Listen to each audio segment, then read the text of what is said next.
Ichinose Shiki hanyalah anak nakal biasa yang baru saja dikeluarkan dari sekolah. Tapi semuanya berubah ketika seorang pria misterius menyerangnya dan membunuh ayah angkatnya. Saat itulah ia mengetahui bahwa sang ayah ternyata memiliki darah iblis dalam tubuhnya. Demi membalas dendam, Shiki pun memutuskan untuk menguasai kekuatan itu. Dulu kala, ras iblis yang disebut Oni hidup di Jepang. Mereka menghancurkan segalanya dan membantai manusia sesuka hati. Tak ada satupun yang berani melawan mereka, sampai akhirnya muncul seorang pria pemberani bernama Momotaro. Ia menyerang markas Oni dan membunuh ribuan dari mereka. Tapi itu baru awal dari perang panjang antara Momotaro dan para Oni, yang terus berlangsung hingga zaman modern. Tanpa tahu bahwa legenda kuno itu terhubung langsung dengan nasibnya, seorang remaja bernama Ichinose Shiki sedang membersihkan koleksi senjata apinya sambil menelpon temannya. Ia menertawakan fakta bahwa ia baru saja dikeluarkan dari sekolah karena berkelahi, dan bahkan mengaku lega karena tak harus lagi melihat wajah menyebalkan teman-teman sekelasnya setiap hari. Saat itu, ayah angkatnya, Ichinose Tsuyoshi, datang dan langsung memukul kepalanya, menuntut penjelasan kenapa Shiki bisa dikeluarkan. Shiki menyuruhnya pergi dan tidak ikut campur. Tsuyoshi, kesal dengan sikapnya, ingin memukulnya lagi karena merasa Shiki sudah tidak tahu berterima kasih. Tapi kali ini, Shiki berhasil menghindar. Tsuyoshi lalu bertanya soal semua senjata yang dimiliki Shiki, karena mereka seharusnya hanya menjalankan toko anggur, bukan toko senjata. Shiki membalas sinis, mengatakan toko itu hampir tak punya pelanggan karena semua orang tahu siapa pemiliknya. Tsuyoshi membalas dengan mengejek Shiki yang sok jagoan padahal baru saja dikeluarkan dari sekolah. Shiki, yang merasa semuanya sudah jadi pribadi, dengan dingin berkata bahwa ia tak ingin menjadi pecundang seperti Tsuyoshi, dan ia lega mereka tak punya hubungan darah. Perkataan itu menusuk hati lelaki tua itu.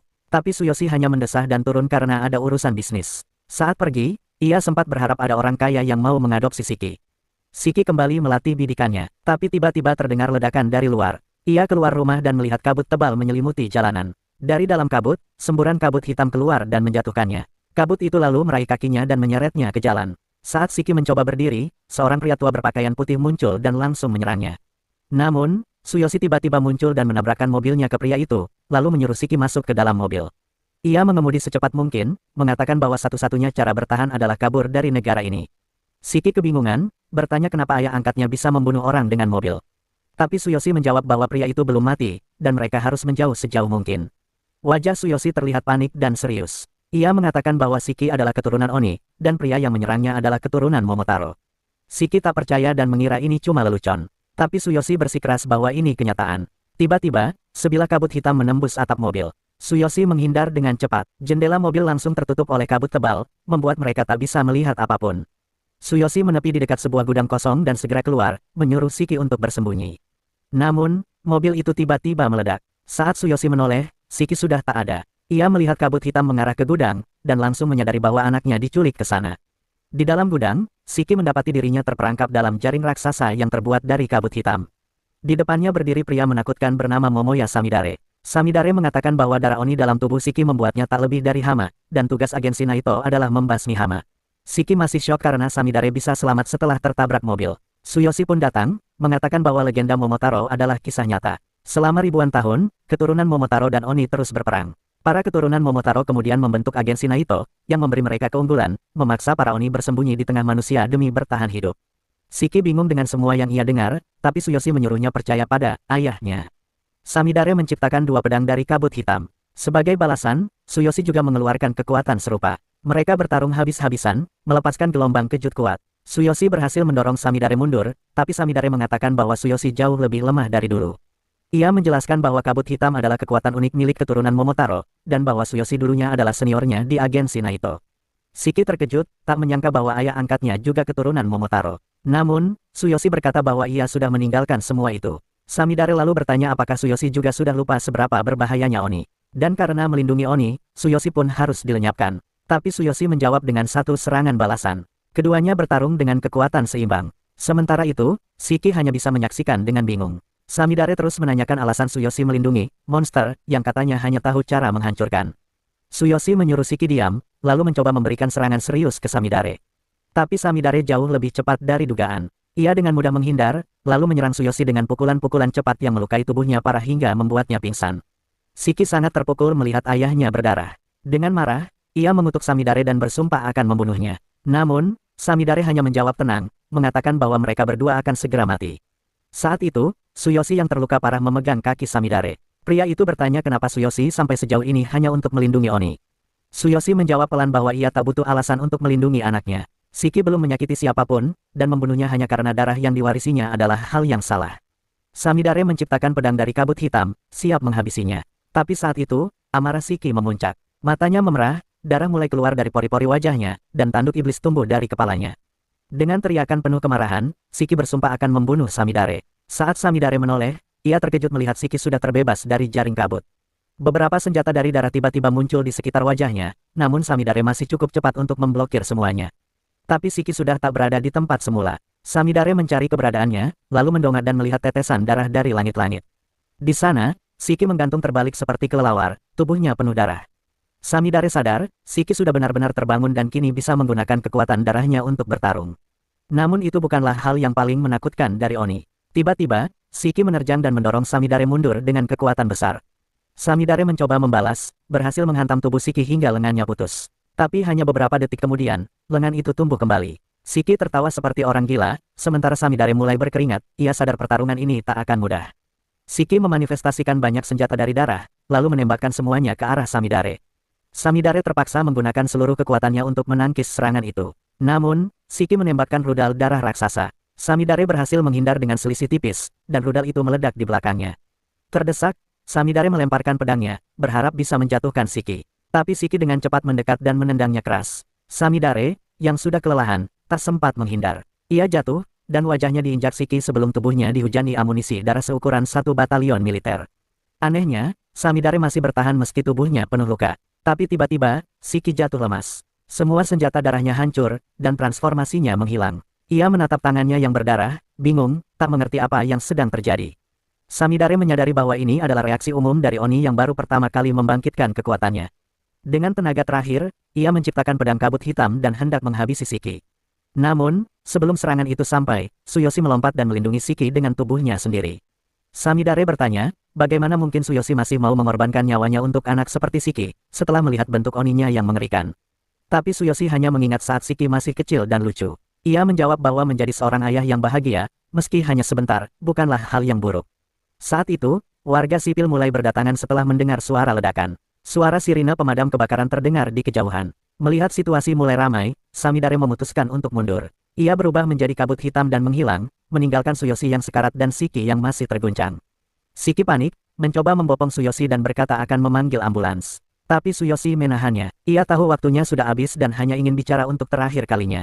Dengan suara lemah, Tsuyoshi berkata bahwa ia tak pernah bisa memberitahu Shiki soal garis keturunannya karena itu sama saja dengan memberinya beban bahwa orang-orang seperti Samidare akan datang untuk membunuhnya. Tapi sekarang, satu-satunya hal yang bisa ia minta hanyalah, jadilah kuat, kalahkan warisan Momotaro dan para Oni, dan hiduplah dengan bebas, bahagia. Shiki menangis, menyuruh ayahnya diam. Ia berkata mereka belum selesai bicara, dan bahwa mereka masih bisa mengobrol setelah Tsuyoshi sembuh.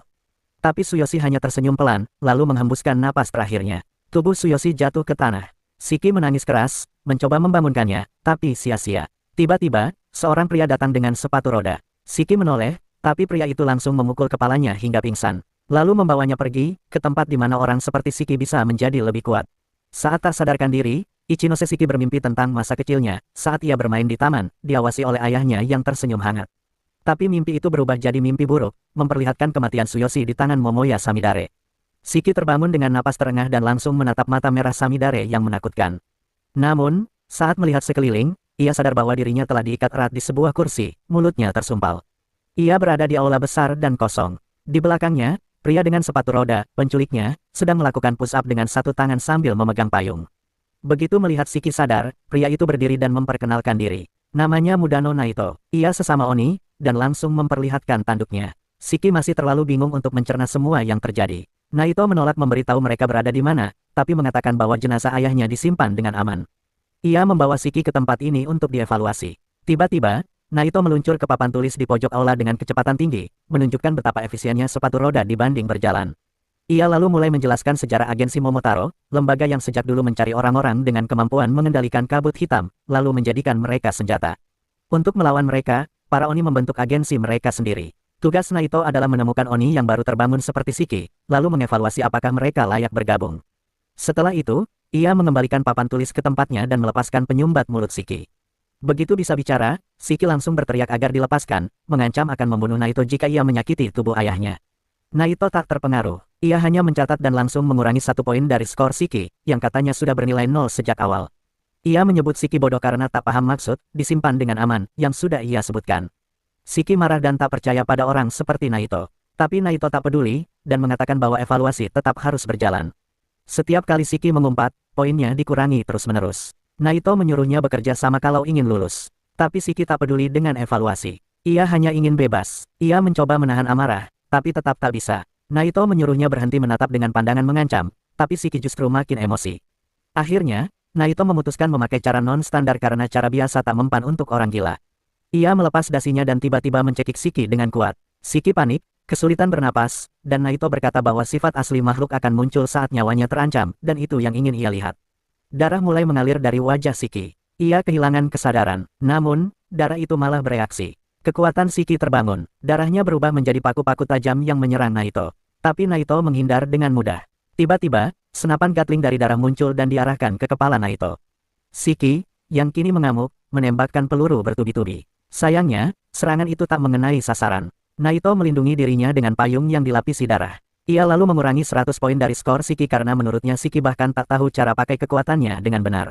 Naito pun memutuskan untuk menunjukkan bagaimana cara menggunakan kekuatan darah dengan benar, meski tahu Shiki tak akan mengingatnya setelah mengamuk.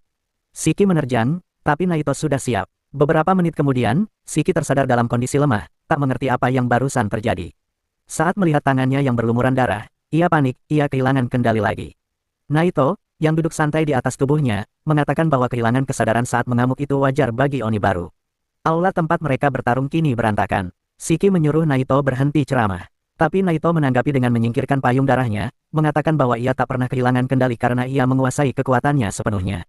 Ia lalu berkata bahwa Shiki didiskualifikasi dari agensi Oni. Shiki makin bingung, tapi satu hal ia tahu pasti, Mudano Naito sangat kuat.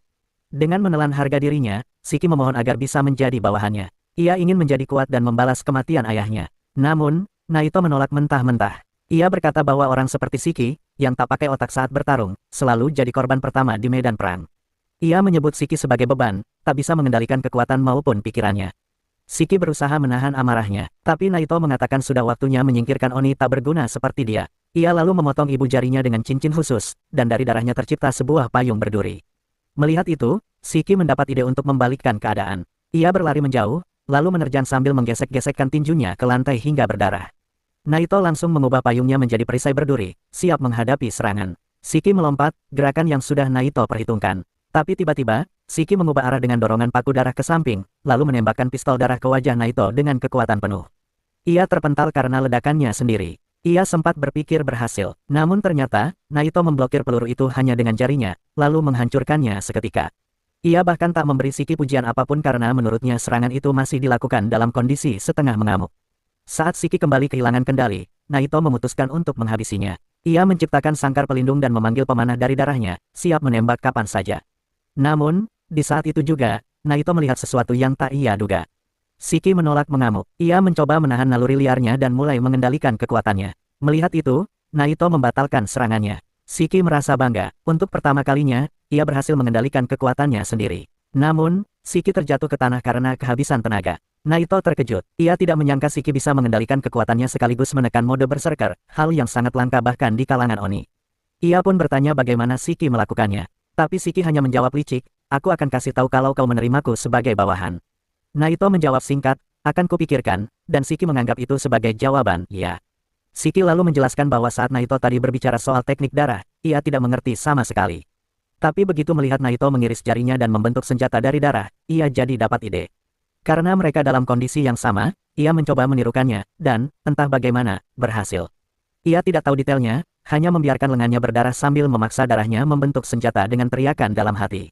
Shiki pun dengan antusias bertanya pendapat Naito. Namun, Naito menjawab dingin. Ia bilang itu cara bodoh.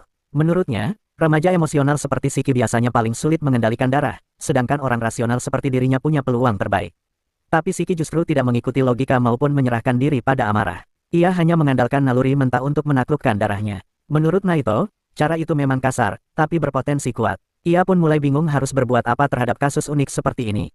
Tiba-tiba, Shiki berkata bahwa ia membutuhkan kekuatan untuk membalas dendam atas kematian ayahnya, Ichinose Tsuyoshi.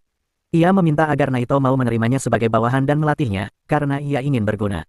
Namun, Naito menolaknya. Ia mengubah payungnya jadi tombak dan mengatakan bahwa Shiki terlalu berisiko untuk dilepas ke masyarakat.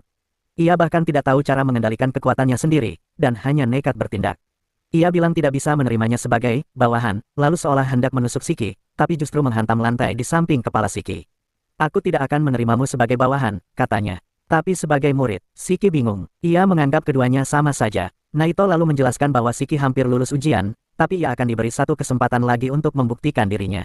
Karena Shiki masih belum mengerti, Naito mulai menjelaskan dari awal. Ia berkata bahwa saat ini mereka berada di pulau bernama Hell's Doorstep, yang dulunya disebut Onigashima. Dahulu, tempat ini adalah medan pembantaian para Oni oleh Momotaro. Tapi sekarang, pulau ini menjadi tempat perlindungan Oni. Di tengah pulau berdiri Akademi Rasetsu, sekolah militer untuk melatih para Oni melawan agensi Momotaro. Shiki panik saat menyadari ia berada di pulau, tapi Naito menepuk wajahnya dan bilang itu tidak penting. Yang penting, akademi ini akan mengajarkannya segalanya, dari pelajaran umum, teknik darah, bela diri, hingga sejarah perang Oni dan Momotaro.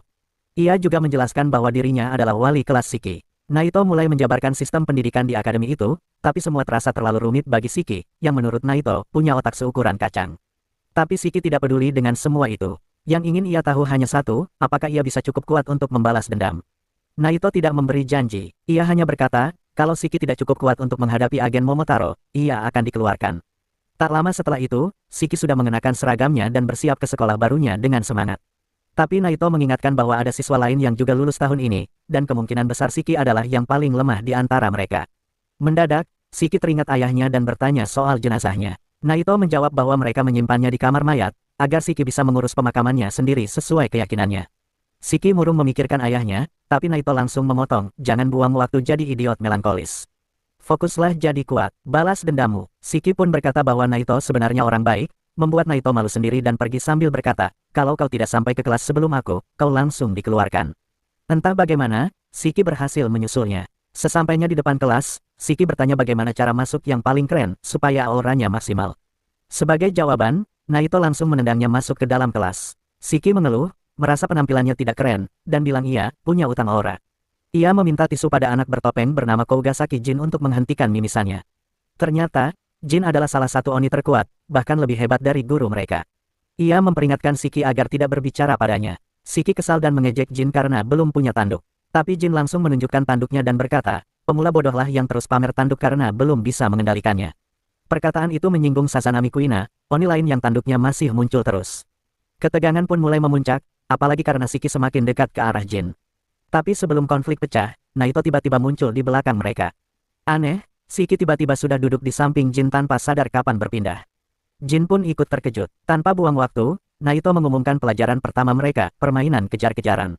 Ia membawa seluruh murid ke hutan Shinra, dan memberi waktu 1 jam bagi mereka untuk kembali ke akademi tanpa tertangkap olehnya. Kalau tidak berhasil, mereka langsung dikeluarkan. Shiki memprotes, tapi diabaikan. Naito juga berkata bahwa murid bebas menggunakan kekuatan mereka. Ia sendiri hanya akan menggunakannya jika ada yang masuk mode mengamuk. Jin dengan percaya diri berkata bahwa ia bisa mati kalau tidak memakai kekuatannya. Tapi Naito tidak peduli. Ia bahkan menantang, siapapun yang bisa membunuhnya, langsung dinyatakan lulus dan bebas masuk pasukan manapun untuk melawan Momotaro. Ia menutup penjelasannya dengan satu kalimat, akademi ini dibuat untuk mempersiapkan kalian menghadapi dunia nyata. Aku akan menguji kalian di setiap langkah. Lalu ia bertanya, kalian siap? Shiki menjawab dengan semangat, aku akan memberikan segalanya, dan lulus ujian. Naito kemudian mengungkapkan bahwa ada satu aturan lagi, lalu mengeluarkan 2 bola yang ukurannya masih lebih kecil dari milik Shiki. Ia memberitahu para murid bahwa mereka harus membawa 1 bola saat tiba di akademi untuk bisa lulus ujian ini, lalu tiba-tiba melempar bola-bola itu ke area terlarang. Para murid mengira bahwa karena hanya ada 2 bola, mereka harus bertarung untuk mendapatkannya. Tapi kemudian, Naito menjelaskan bahwa mereka akan dibagi menjadi beberapa tim. Tim pertama terdiri dari Shiki, Jin, dan gadis pemalu berambut merah muda bernama Homare. Tim kedua terdiri dari anak berandalan bernama Yuji dan kutu buku bernama Ikari. Sedangkan tim ketiga terdiri dari Rokuro, yang gugup, dan Kuina, yang tampaknya paling percaya diri di antara semua yang hadir. Naito memberitahu ketiga tim bahwa ia akan masuk ke zona terlarang 15 menit setelah mereka, agar mereka memiliki waktu awal. Namun, Shiki menyela dan mengatakan bahwa dia tidak mau bekerja sama dengan orang aneh bertopeng. Naito mengatakan bahwa dia akan dikeluarkan jika tidak bisa bekerja dalam tim, dan akhirnya Shiki terpaksa menarik kembali kata-katanya. Setelah itu, Homare dengan sopan memperkenalkan diri kepada Shiki, yang belum pernah berinteraksi dengan perempuan seumur hidupnya. Ia langsung merasa gugup dan berdebar-debar saat melihat Homare mendekatinya, lalu dengan percaya diri mengatakan bahwa ia akan melindunginya. Homare jadi salah tingkah dan berkata bahwa ia tidak perlu sejauh itu, karena dia hanya tidak ingin merepotkan Shiki. Kemudian, dia pergi untuk memperkenalkan diri kepada Jin, tapi Jin, yang merupakan penggemar Eiji dari Tate, bahkan tidak menggubrisnya. Harga diri Homare yang rendah langsung runtuh, dan ia mulai menangis sambil meminta maaf karena telah menyapanya. Shiki pun berteriak kepada Jin karena telah menyakiti perasaan Homare. Ia lalu mencoba menenangkannya dengan berkata bahwa dia tidak seharusnya merusak wajah imutnya dengan menangis. Ia kemudian kembali mengejek Jin, tapi Jin, si penggemar Tate, menyuruhnya berhenti bersikap seperti seorang betasim. Naito lalu menyela pertengkaran mereka dan menyuruh mereka masuk ke dalam zona, karena mereka tidak punya waktu seharian. Jin dan Shiki langsung berlari ke hutan terlarang, dan setelah beberapa saat kebingungan, Homare akhirnya mengikuti mereka. Di dalam hutan, Jin mulai melompat-lompat di antara pepohonan seperti ninja dari Naruto, sambil memikirkan bahwa membunuh Naito akan membuatnya lulus dan mendapatkan hak untuk memilih skuad manapun yang ia inginkan. Ia ingin menggunakan kesempatan ini untuk berada di garis depan dan menghadapi musuh terbesarnya lagi. Namun, tiba-tiba Shiki mencoba menyerangnya dari belakang, membuyarkan pikirannya. Jin bertanya apa yang salah dengannya, dan Shiki menjawab bahwa dia ingin membuktikan bahwa dirinya lebih kuat. Jin pun siap bertarung dan membuka topengnya, memperlihatkan bekas luka mengerikan di sekitar mulutnya. Shiki merasa ngeri, tapi dia berkata bahwa hanya orang lemah yang pamer bekas luka lama. Namun, Jin tidak terpancing. Jin lalu membuka sarung tangannya, memperlihatkan tangannya yang penuh bekas jahitan. Dia merobek salah satu jahitan, mengeluarkan darah, dan mengubahnya menjadi gergaji bundar. Shiki kaget melihat hal itu dan berpikir bahwa penulis Chainsaw Man akan menuntut mereka karena menjiplak. Jin menyuruh Shiki untuk lari jika takut, tapi Shiki menjawab bahwa jika dia lari sekarang, dia tidak akan bisa membalas dendam atas kematian ayahnya. Jin terdiam mendengar itu, tapi kemudian ia berubah menjadi menakutkan dan berkata bahwa mereka tidak akan pernah saling mengerti. Shiki menjawab bahwa dia memang tidak ingin mengerti Jin, lalu menggigit ibu jarinya untuk mengeluarkan darah. Namun, kali ini dia gagal mengubahnya menjadi pistol dan mulai panik, bertanya-tanya apa yang harus dia lakukan agar bisa mengaktifkannya. Akhirnya, dia memutuskan untuk bertarung dengan sebatang kayu, karena itu satu-satunya pilihan. Tapi dia segera menyadari bahwa dia bukan tandingan Jin, yang bisa menebang pohon hanya dengan satu ayunan gergaji tangannya. Sementara itu, Homare sedang mencoba mencari kedua anak laki-laki itu, ketika tiba-tiba dia mendengar suara keras dari pohon yang tumbang. Dia langsung panik, dan rasa minder kembali muncul, merasa bahwa dia tidak pantas berada di tempat seperti ini. Namun, dia sedikit terhibur saat mengingat bahwa Shiki memanggilnya imut, dan dia memutuskan untuk mencari Shiki, tanpa sadar bahwa dia hanya beberapa langkah dari salah satu bola. Pada saat yang sama, Shiki sedang mencoba bertarung melawan Jin dengan tangan kosong. Jin bahkan tidak menggunakan kekuatan gergajinya, tapi tetap bisa mengalahkannya dengan mudah. Shiki terus bertanya-tanya bagaimana Jin bisa mengendalikan kekuatannya dengan begitu mudah, tapi kemudian dia sadar bahwa kemampuan Jin berbeda dari tornado miliknya. Dia kehilangan fokus karena berpikir terlalu banyak, dan Jin berhasil menjatuhkannya dengan satu pukulan. Shiki merasa frustrasi karena itu, dan Jin memutuskan untuk membiarkan pecundang itu menangis sendirian. Namun, saat Jin mulai berjalan pergi, Shiki kembali bangkit dan berkata bahwa pertarungan belum selesai. Jin yang kesal langsung mengirimkan gergaji ke arahnya, dan tepat pada saat itu Homare muncul. Karena naluri bertahan hidupnya yang buruk, Homare tidak menyadari bahwa dia sedang berjalan tepat ke arah serangan. Shiki panik melihat itu dan berhasil menyelamatkannya, meski tubuhnya sedikit terluka karena terkena serangan. Dia segera bangkit dari atas tubuh Homare dan menyuruh Jin untuk meminta maaf padanya. Tapi Jin menjawab bahwa kalau dia mati karena serangan selemah itu adalah salahnya sendiri. Shiki marah mendengarnya, tapi tiba-tiba, dia mendengar Homare mengulang-ulang kata, maaf, seperti doa. Dia menyuruh Homare untuk berhenti menyalahkan diri sendiri, tapi Homare dalam keadaan seperti kerasukan dan tiba-tiba mimisan. Darah itu perlahan berubah menjadi sosok manusia raksasa, dan baik Jin maupun Shiki panik, bertanya-tanya makhluk apa ini, seperti keluar dari Attack on Titan. Homare menyuruh mereka lari karena Titan perempuannya akan membunuh mereka. Begitu dia selesai bicara, Titan perempuan itu menghantam tanah dengan kekuatan penuh, dan Shiki nyaris terkena serangannya. Jin, di sisi lain, langsung melompat ke arah Titan perempuan untuk melawan, tapi gergajinya tidak bisa memberikan kerusakan yang berarti. Shiki bertanya apakah Homare tidak bisa menghentikan makhluk itu. Namun, Homare minta maaf karena dia tidak bisa melakukan apapun. Tiba-tiba, dia pingsan karena kehilangan terlalu banyak darah, dan Shiki memutuskan untuk membawanya menjauh dari Titan perempuan itu agar bisa membantunya. Namun, dia terkejut saat melihat Titan itu malah melindungi Homare, dan bahkan Jin bertanya-tanya apakah darah Homare memiliki kehendak sendiri. Tiba-tiba, Titan perempuan itu mulai memuntahkan darah dengan hebat. Saat Jin bersembunyi di balik batu, Shiki terkena serangan itu secara langsung. Homare yang menangis meminta Titan perempuan itu berhenti memanggilnya, kakak. Shiki bingung mendengarnya. Homare sekali lagi menyuruhnya lari, tapi Shiki menolak dan berkata bahwa Homare akan mati karena kehabisan darah jika dia tidak membantunya, dan dia tidak ingin melihat orang lain mati di hadapannya lagi.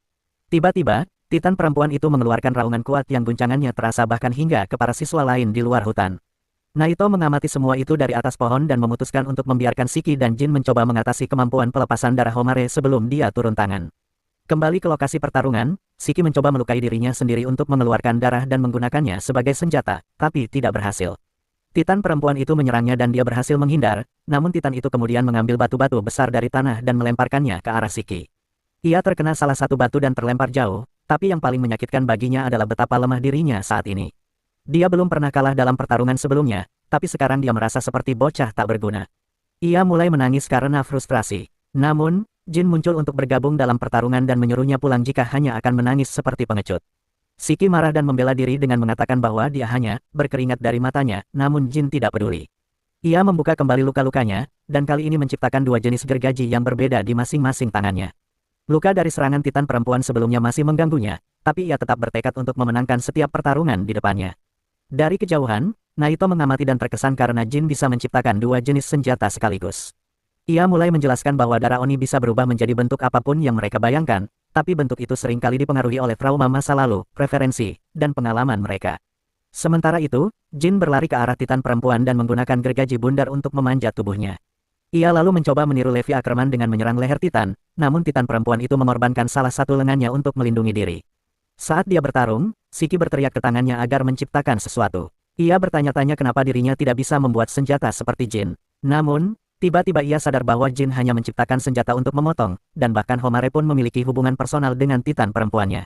Ia berpikir bahwa dirinya bisa membuat senjata api karena ia menyukainya lebih dari rata-rata orang Amerika.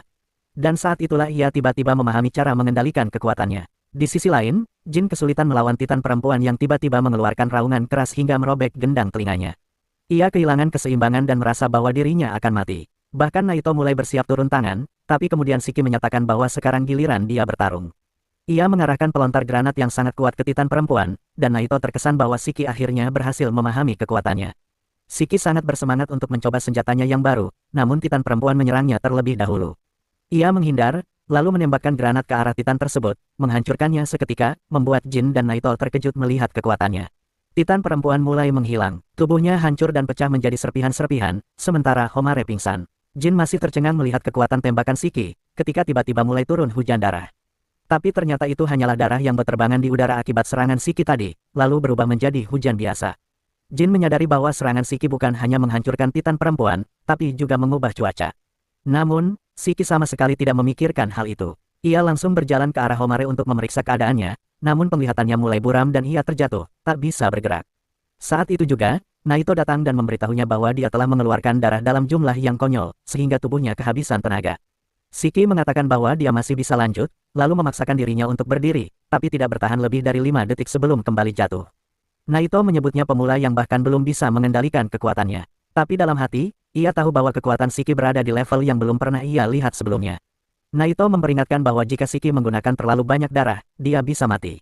Namun, Shiki justru lebih khawatir tentang Homare dibanding dirinya sendiri. Ia meminta Naito untuk memeriksa keadaan Homare terlebih dahulu karena dia mungkin telah mengeluarkan banyak darah, sementara dirinya masih bisa menunggu. Naito tidak menyangka bahwa Shiki masih bisa memikirkan orang lain dalam kondisi separah itu. Tapi saat dia hendak membantu, Jin tiba-tiba meluncurkan serangan kejutan ke arahnya. Untungnya, refleks Naito cukup cepat untuk menangkis serangan itu dan ia mendorong Jin menjauh. Namun, Jin berkata bahwa mereka tidak perlu repot-repot peduli pada orang-orang yang kalah. Naito bertanya apa yang akan terjadi jika Homare mati karena tidak mendapat perawatan darurat. Jin menjawab bahwa itu bukan urusannya. Naito muak mendengarnya dan dengan tegas berkata bahwa dia benci orang egois seperti Jin. Namun, Jin tetap tak peduli dan hanya bertanya apakah dia bisa lulus jika berhasil membunuh Naito. Naito mengonfirmasi bahwa dia tidak berbohong, dan itu cukup untuk membuat Jin langsung menyerangnya. Naito menangkis gergaji darah milik Jin dengan payungnya yang terbuat dari bahan sekuat celana Hulk, alias tidak bisa dihancurkan. Ia lalu menekan tombol untuk mengeluarkan bom asap, dan Jin mengira Naito akan menyerangnya secara tiba-tiba. Ia yakin bisa membunuh Naito saat dia masuk ke jangkauannya. Namun, di detik berikutnya, ia terkena beberapa peluru karet yang melesat cepat. Ia langsung berlindung di balik pohon, sementara Naito terus menembakkan peluru karet dari payung multifungsinya, sambil mengatakan bahwa peluru itu tidak akan membunuh Jin, tapi akan terasa sangat sakit. Ia juga sengaja menargetkan tangan Jin yang terluka, untuk memberikan kerusakan maksimal. Jin menyadari bahwa Naito berusaha menjaga jarak karena mengira dirinya hanya bisa menggunakan senjata jarak dekat. Namun, Jin punya beberapa trik rahasia. Ia langsung keluar dari perlindungan pohon, menghindari peluru, lalu melemparkan beberapa bilah tajam ke arah Naito. Naito berhasil menghindar dengan mudah, Tapi ia tetap terkejut karena Jin ternyata memiliki cara menghadapi musuh jarak jauh. Jin terus menyerang, lalu tiba-tiba muncul dari udara di belakang Naito, mengira bahwa Naito takkan sempat bertahan. Namun, Naito hanya melemparkan bom ke arahnya, membuat Jin panik. Untungnya, itu hanya bom asap lain, dan Jin mengira Naito akan kembali menembaknya dari jauh. Karena itulah, dia tidak menyangka Naito justru muncul dari belakang dan menghajarnya dengan pukulan keras yang hampir menghancurkan tulangnya. Naito lalu menasihatinya bahwa terlalu yakin dalam pertarungan bisa membuatnya rentan terhadap serangan kejutan. Jin terlalu lelah dan terluka untuk bergerak, tapi dia tetap mencoba bangkit. Naito pun membalik payungnya dan menggunakannya sebagai sangkar untuk menahannya. Jin tetap berusaha melepaskan diri dari payung itu, dan Naito bertanya apakah dia begitu putus asa ingin bertemu ayahnya. Jin langsung terdiam mendengar itu dan bertanya bagaimana Naito tahu soal ayahnya. Naito menjawab bahwa dia telah melihat berkas miliknya, jadi dia tahu beberapa hal tentangnya, termasuk fakta bahwa ayahnya adalah seorang Matero. Seluruh tubuh Jin seakan menolak kenyataan itu, dan Shiki terkejut mengetahui bahwa mereka memiliki latar belakang yang mirip. Namun, Jin dipenuhi kebencian saat ia mengakui bahwa ayahnya adalah seorang Momotaro, dan bajingan itu telah mengambil segalanya darinya. Ia membunuh keluarganya, lalu melakukan eksperimen padanya, meninggalkan bekas luka di sekujur tubuhnya. Jin teringat bagaimana dia harus bertahan hidup dari sisa makanan, dan bagaimana kebenciannya terhadap ayahnya membuatnya tetap hidup. Ia bersumpah akan membunuh ayahnya dengan tangannya sendiri, bahkan jika harus mempertaruhkan nyawanya untuk itu. Dalam mode amarahnya, Jin tiba-tiba mendapatkan lonjakan kekuatan, memungkinkannya mencabut sangkar yang menahannya. Namun, sebelum dia sempat melakukan apapun, Naito langsung menangkap wajahnya dan membantingnya ke tanah sambil menyebutnya bocah bodoh. Dia berkata bahwa jika Jin mati saat mengejar mimpinya, maka dia adalah idiot yang tidak akan pernah bisa mewujudkannya. Naito menyuruhnya untuk tetap hidup demi menggapai mimpinya, meskipun itu berarti menerima kekalahan dan penghinaan. Jin akhirnya berhenti bergerak setelah mendengar itu, dan Naito pun menghubungi pihak sekolah untuk mengirim perawat karena ada murid yang terluka. Dia memberitahu sekolah bahwa Homare dinyatakan gugur dari tes karena kehilangan banyak darah, dan Jin sudah diamankan. Sementara itu, Shiki masih berdiri, dan Naito mengatakan bahwa dia hanya memiliki waktu 6 menit sebelum batas waktu berakhir. Dia memegang salah satu bola dan memberitahu Shiki bahwa dia bisa mencoba merebut bola itu darinya, atau mencari bola lainnya dalam waktu 5 menit dan kembali ke akademi. Shiki mengeluh bahwa ini tidak adil, tapi dia tak punya pilihan selain mengikuti aturan Naito. Ia segera berlari dan Shiki memutuskan mengejarnya untuk melihat apa yang akan dia lakukan. Sementara itu, Jin duduk diam, terikat di pohon, ketika tiba-tiba Shiki muncul dari semak-semak. Dia berjalan mendekati Jin, mengatakan bahwa dia akan melepaskannya, tapi dengan satu syarat, Jin harus bekerja sama dengannya. Jin terkejut dengan tawaran ini, dan Shiki berkata bahwa tidak satu pun dari mereka bisa mengalahkan Naito sendirian, tapi jika mereka bekerja sama, mereka punya peluang. Jin menolak, mengatakan bahwa diselamatkan oleh idiot hanya akan merendahkan harga dirinya. Tapi Shiki bahkan tidak repot membantah bahwa dirinya idiot. Ia malah bertanya apakah harga dirinya lebih penting daripada tujuannya, karena tujuan itu tidak akan tercapai hanya dengan duduk diam di sana. Jin bertanya kenapa Shiki peduli. Lalu Shiki mengungkapkan bahwa ayahnya juga seorang Momotaro. Jin terkejut mendengarnya, dan Shiki pun menarik gaya klasik ala Naruto dengan berkata bahwa mereka itu sama. Sementara itu, Naito mencari keberadaan Shiki dan karena tak menemukannya, dia mulai meragukan apakah Shiki kembali. Namun, dia melihat Shiki sedang berlari sambil mengumpat nama Jin dan langsung melompat turun untuk menghadangnya. Shiki berhenti begitu Naito muncul dan mengingatkan bahwa waktunya hampir habis sambil memamerkan bola yang ia pegang. Shiki mulai mengumpat Jin dalam hati, bukan karena dia tidak membantunya, tapi karena meskipun sudah diselamatkan, Jin masih ingin memimpin. Namun tiba-tiba, Jin melompat dari atas menuju Naito, mengincar bola. Tapi serangannya dengan mudah dihindari. Namun itu hanya pengalih perhatian, dan serangan sesungguhnya adalah saat Jin melempar batu yang diikat tali ke arah Naito. Tali itu melilit tubuhnya dengan cepat dan Shiki langsung menangkap ujung tali lainnya. Mereka berdua menarik Naito dengan sekuat tenaga, tapi Naito menancapkan kakinya ke tanah, yakin bahwa dua anak ini tidak punya cukup tenaga untuk mengalahkannya. Tiba-tiba, Jin menembakkan bilah darah ke arah Naito, memaksanya menghindar dan kehilangan keseimbangan. Itu cukup bagi Shiki untuk langsung berlari dan memukul bola dari tangan Naito. Bola itu jatuh mendekati Jin, dan Naito yakin bahwa jika Jin mencoba membawanya ke sekolah, maka Shiki pasti akan mencoba merebutnya. Dia berencana mengambil bola itu saat mereka berdua saling berebut, tapi malah terkejut saat Shiki mengatakan kepada Jin untuk mengambil bola dan lari. Jin pun langsung mengikuti arahan itu dan Shiki bersorak mendukungnya dengan penuh semangat. Ia berkata bahwa mereka berhasil merebut bola dari Naito. Namun, Naito mengingatkan bahwa hanya orang yang membawa bola itu ke sekolah yang akan lulus, dan jika begini, hanya Jin yang akan lulus. Shiki terdiam menyadari hal itu dan Naito menyimpulkan bahwa dia memang bodoh yang tidak memikirkan untung rugi sebelum bertindak. Shiki langsung menyesal dan berteriak menyuruh Jin kembali, tapi Jin sudah terlalu jauh untuk mendengarnya. Jin yakin dia bisa kembali ke sekolah tepat waktu. Tapi kemudian dia teringat bahwa semua ini tidak mungkin terjadi tanpa bantuan Shiki. Dan tiba-tiba dia merasa tidak bisa meninggalkannya begitu saja. Ia berbalik dan berlari kembali ke arah Shiki yang kebingungan dan bertanya apakah Jin tersesat seperti Zoro. Jin menyuruhnya diam karena satu-satunya alasan dia kembali adalah karena dia tidak mau kesuksesannya bergantung pada seorang idiot. Dia lebih baik gagal dan meraih mimpinya sendiri. Itulah sebabnya dia meminta Shiki untuk mengambil bola dan menuju ke akademi. Namun, tepat saat mereka akan saling menyerahkan bola, seekor makhluk kecil berwarna merah muda datang dengan kecepatan tinggi dan berhenti tepat di antara mereka. Naito langsung menghentikan ujian, mengatakan bahwa mereka tidak boleh bertarung saat Muku, hewan kurir berkecepatan tinggi mereka, sudah datang. Dia tahu bahwa Muku hanya dikirim dalam keadaan darurat. Ia pun mengaktifkan radio di punggung Muku dan menerima permintaan bantuan dari cabang Kyoto yang sedang diserang oleh agensi Momotaro. Di luar zona tes, para siswa lain masih menunggu giliran mereka dengan sabar. Mereka berpikir bahwa Shiki dan yang lain telah gagal karena waktu sudah melewati batas. Namun Naito kembali bersama Shiki dan Jin, memberitahu para siswa bahwa cabang Kyoto dalam bahaya besar dan sedang meminta bantuan. Jadi, mereka akan menuju ke sana alih-alih melanjutkan ujian. Mereka segera naik ke atas kapal dan berlayar menuju cabang Kyoto. Para siswa memiliki pendapat yang beragam tentang harus berada di medan pertempuran nyata secepat ini. Tapi Naito memberitahu mereka bahwa mereka tidak akan bertarung, dia hanya membutuhkan mereka untuk mendukung para petarung yang sebenarnya. Tak lama kemudian, mereka sampai di Kyoto. Naito membawa mereka ke sekitar sebuah kuil terkenal dan bilang kalau markas agen Oni ada tepat di bawahnya. Ia lalu mengajak para siswa ke sebuah restoran yang tampak biasa saja. Di sana, seorang wanita tua yang menyeramkan menyambut mereka. Setelah sampai di ruang tamu, wanita itu menunjukkan sebuah tangga rahasia yang menuju ke bawah tanah, ke tempat tujuan mereka. Sementara itu, di tempat lain, Tsubakiri, kapten dari agensi Momotaro, baru saja selesai memburu satu unit Oni. Ia mengejek Oni itu sebagai sekumpulan belatung yang cuma pura-pura jadi prajurit. Wakil kaptennya, Yomogi, mengingatkan bahwa Tsubakiri sudah kelewatan lagi. Ia mengeluh karena semua kekacauan yang dibuat Tsubakiri bakal merepotkan untuk dibersihkan. Tsubakiri cuma kesal melihat belatung-belatung itu. Ia berharap bisa berhadapan dengan Oni perempuan saja, karena mereka lebih tahan banting dan bisa menahan sakit lebih lama daripada Oni laki-laki.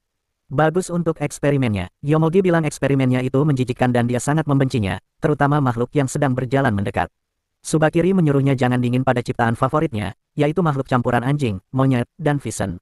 Ia menamainya Ugly, dan itu satu-satunya hal yang Yomogi setujui dari Tsubakiri. Tsubakiri bilang Ugly adalah spesimen penting buat risetnya sekaligus anggota setia senjata biologi anti-Oni mereka. Yomogi ingatkan bahwa tugas mereka sebenarnya membunuh Oni berbahaya dan menyelamatkan warga sipil. Jadi, Tsubakiri harus lebih banyak berkontribusi ketimbang buang-buang waktu untuk riset menyeramkan. Tsubakiri jawab, darah Oni adalah hal yang benar-benar menarik. Ia ingin membantu dengan caranya sendiri. Ia klaim kalau mereka bisa mengendalikan darah Oni, itu akan sangat membantu agensi Momotaro.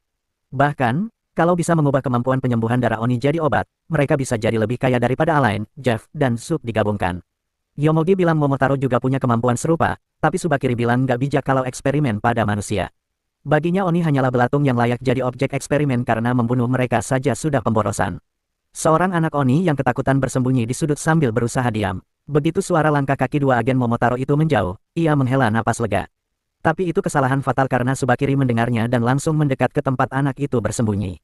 Anak itu panik, dan Tsubakiri memutuskan membawanya ke laboratorium. Yomogi bilang dia akan membuat anak itu tertidur supaya nggak merepotkan. Tapi saat mencoba menidurkannya tanpa anestesi, setetes darah tumpah ke jas Tsubakiri. Yomogi sadar ini masalah serius, bukan untuk dirinya tapi untuk anak Oni itu. Tsubakiri mendekati anak itu dan mulai menendangnya, bilang walau dia tertarik pada darah Oni, darah itu tetap kotor dan dia nggak mau kotoran itu di seragamnya. Ia tanya apakah orang tua anak itu tinggal di dekat sini dan apakah mereka bagian dari kelompok yang baru saja dia bunuh. Setelah tak dapat jawaban, Tsubakiri mengangkat mayat Oni di dekatnya dan tunjukkan ke anak itu sambil tanya apakah orang tuanya ada di sana. Anak itu terlalu takut untuk bicara, dan Tsubakiri memutuskan menghancurkannya bersama mayat-mayat itu. Yomogi merasa ngeri karena dari semua kemampuan Momotaro yang pernah dilihat, kemampuan Tsubakiri paling sadis. Kabut hitam yang keluar dari tubuh mereka adalah bakteri khusus yang hidup di darah Oni dan bisa dijadikan senjata. Tapi Tsubakiri bisa pakai bakteri itu untuk mengendalikan mayat, dan Yomogi masih sulit menerima hal itu. Tak lama, Tsubakiri selesai membunuh anak itu dan menyuruh Ugly memakan Oni besar seperti pangsit itu, sementara mereka lanjut mencari belatung lain untuk dibunuh. Di sisi lain, Shin dan para siswa berjalan melewati terowongan lebar. Naito bilang beberapa toko di area ini punya akses ke terowongan yang menuju markas mereka. Mereka segera sampai di gerbang menuju ruang bawah kuil Iryudadera, yang dibangun seperti rumah tradisional Jepang. Para siswa tak percaya dengan apa yang mereka lihat saat Naito bilang ini adalah markas divisi Kyoto dari agensi Oni. Tiba-tiba, seorang dokter keluar dari ruangan sambil mengeluh banyaknya pekerjaan. Namun sikapnya langsung berubah saat melihat Naito. Dokter itu menyapanya dengan ceria, lalu mulai merapikan rambutnya saat sadar ada wanita berambut pirang yang menakutkan. Tapi Naito langsung menolaknya. Meski begitu, Es tetap tak patah semangat karena sudah terbiasa ditolak. Shin tanya siapa pria konyol itu, dan Naito memperkenalkannya sebagai Oiranzaka Kiyoya, komandan unit dukungan di markas Kyoto. Kiyoya bilang dia dan Naito dulu teman sekelas di akademi, tapi Naito tak punya waktu buat cerita idolanya. Ia langsung memutuskan ke garis depan, dan Shin minta diajak ikut. Siswa lain juga ingin ikut daripada berurusan dengan Kiyoya yang aneh, tapi Naito tidak peduli. Ia menyuruh Kiyoya menggunakan, anak-anak nakal, ini sesuka hatinya sebelum pergi. Saat itu, perawat menyuruh Kiyoya kembali dan mengerjakan tugasnya. Ia melihat para siswa dari akademi dan menyuruh mereka cepat berganti pakaian karena mereka sangat dibutuhkan. Mereka segera berganti jadi perawat asisten dan pergi ke rumah sakit darurat tempat puluhan Oni terluka menangis kesakitan. Salah satu Oni baru saja dibawa masuk dengan kondisi parah, kedua kakinya hilang dan ada luka lain yang mengancam nyawanya. Shiki terkejut melihat itu, dan perawat bilang Oni itu paling lama bertahan 3 menit dalam kondisi seperti itu. Kiyoya cuma tersenyum dan bilang mereka tak akan membiarkannya mati. Shiki membentak supaya Kiyoya tidak buat janji kosong dan sembrono. Kiyoya menghargai kejujuran dan kebaikan Shiki, tapi bilang dia orang penting di sini dan akan tunjukkan pada anak-anak ini bagaimana kerja dukungan sesungguhnya. Di lokasi lain, Tsubakiri dan Yomogi baru saja menyelesaikan urusan dengan kapten dan wakil kapten dari kelompok lain. Oni yang tersisa kini sangat ketakutan pada mereka. Tsubakiri kecewa karena harus menghadapi kelompok yang lemah, padahal dia mengharapkan lawan yang kuat. Namun, harapannya segera terkabul saat Naito datang dan langsung mengaktifkan kemampuannya. Tsubakiri senang melihatnya, tapi Naito tidak memberinya waktu lama untuk bahagia karena langsung melancarkan serangan pamungkasnya. Oni sangat senang Naito datang menyelamatkan mereka. Namun, Tsubakiri tidak terluka karena dia menggunakan mayat kapten dan wakil kapten Oni sebagai tameng hidup. Ternyata, dia sudah mengenal Naito dan berbicara seperti teman lama. Dia bertanya apa yang Naito lakukan di Kyoto, karena itu bukan wilayahnya. Tsubakiri mengatakan bahwa dia pernah mendengar tentang sebuah tempat di mana Oni dan Kyoto berkumpul, dan jika tempat itu bisa dihancurkan, seluruh masalah akan selesai. Naito tetap dengan wajah datar dan bilang dia tidak tahu apa-apa tentang itu. Tsubakiri pun mengatakan akan menyerah jika bahkan Naito mengklaim tempat itu tidak nyata. Dia lalu berkata akan berkeliling melihat-lihat kuil besar itu saja. Naito panik di dalam karena tahu Tsubakiri punya insting yang sangat tajam. Dia memutuskan menghentikannya dan bersiap bertarung serius. Di markas, Oiranzaka Kiyoya memasang beberapa pipa darah ke tubuhnya. Shiki bertanya apakah darah itu tidak seharusnya diberikan kepada yang terluka. Perawat menyuruhnya diam dan memperhatikan saat Kiyoya berjalan ke pria yang paling parah keadaannya. Kiyoya bertanya apakah pria itu ingin tangannya atau kakinya yang tumbuh kembali, karena dia tidak mampu mengobati keduanya sekaligus. Pria itu mengerahkan seluruh kekuatannya dan memilih tangan agar bisa memeluk anak-anaknya lagi. Kiyoya berjanji itu akan terjadi, tapi prosesnya sangat menyakitkan. Dia mengiris pergelangan tangan pria itu dan menuangkan darahnya ke mulut pria tersebut, menjelaskan bahwa darah itu bisa mempercepat penyembuhan Oni biasa berkali-kali lipat. Begitu darah mulai bekerja, pria itu berteriak kesakitan, dan perawat menyuruh para murid menahannya. Shiki dan yang lain mengikuti perintah, sementara perawat menyuruh mengambil lebih banyak darah dari ruangan sebelah. Tak lama kemudian, sesuatu mulai menjulur keluar dari lengan pria yang dibalut perban. Shiki merasa ngeri saat melihat sesuatu yang mirip jari manusia. Para murid kembali, dan pria itu berhasil meregenerasi lengannya, bahkan luka bakar parah di dadanya juga sembuh total. Shiki bertanya pada Kiyoya apakah mereka bisa meregenerasi kakinya juga. Kiyoya mengiyakan, tapi bilang harus perlahan dengan dosis kecil agar pria itu tidak mengembangkan antibodi karena sudah terlalu banyak mengonsumsi darah. Kiyoya kemudian berkata kepada pria itu bahwa dia akan pensiun dari unit tempur dan bergabung dengan unit pendukung untuk membantu orang lain. Dengan sepasang prostetik, dia bisa bermain dengan anak-anaknya lagi. Pria itu menangis terharu mendengar itu. Kiyoya lalu berbalik ke para murid dan bilang suatu hari nanti mereka bisa berada di posisi pria ini. Dia paham betapa membanggakan dan menyenangkannya berjuang di garis depan. Namun, dia mengingatkan bahwa orang-orang di garis depan bisa berani bertempur karena ada yang menjaga dari belakang, yaitu unit pendukung.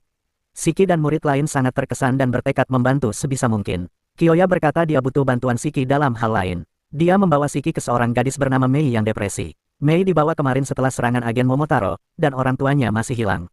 Kiyoya ingin menggunakan kebaikan hati Shiki untuk membuat Mei merasa lebih baik. Shiki menerima tugas itu dan mulai mengobrol dengan Mei yang perlahan membuka diri. Dia bertanya tentang sekolah, dan Mei bilang dia tidak pernah sekolah. Saat Shiki bertanya apakah Mei seperti dia yang suka bikin masalah, unit pendukung membawa beberapa mayat dari medan perang, termasuk orang tua Mei. Mei langsung menangis histeris melihat mayat itu. Kiyoya bilang dia tidak pernah terbiasa melihat pemandangan menyakitkan seperti itu meski sudah lama.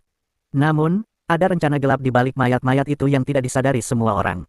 Tsubakiri memberitahu Naito bahwa dia sudah melapisi beberapa mayat Oni dengan bakterinya. Dia tahu unit pendukung akan membawa mayat itu ke markas untuk upacara pemakaman, dan dari jauh dia bisa mengendalikan mayat-mayat itu untuk menghancurkan markas. Naito terkejut mendengar ini. Tsubakiri mencoba rencananya dengan membangkitkan mayat ayah Mei saat Shiki dan Kiyoya sedang sibuk. Mei sangat senang mengira ayahnya masih hidup. Namun, Ayahnya tiba-tiba mulai mencekik Mei atas perintah Subakiri. Shiki dan Kyoya cepat sadar. Kyoya langsung mengenali kemampuan Subakiri dan menyuruh Shiki menutup mata Mei. Shiki menurut, lalu Kyoya menusuk otak Subakiri dengan 2 pisau tajam hingga dia lumpuh. Mei mulai menangis saat Shiki membuka matanya dan menunjukkan apa yang terjadi pada ayahnya. Kyoya lalu menyadari mungkin ada lebih banyak mayat zombie seperti itu di sini. Sukai dan komentar jika kamu menikmati rekap ini. Jangan lupa subscribe untuk cerita menarik lainnya, dan beritahu di kolom komentar anime atau cerita apa yang ingin kamu lihat selanjutnya.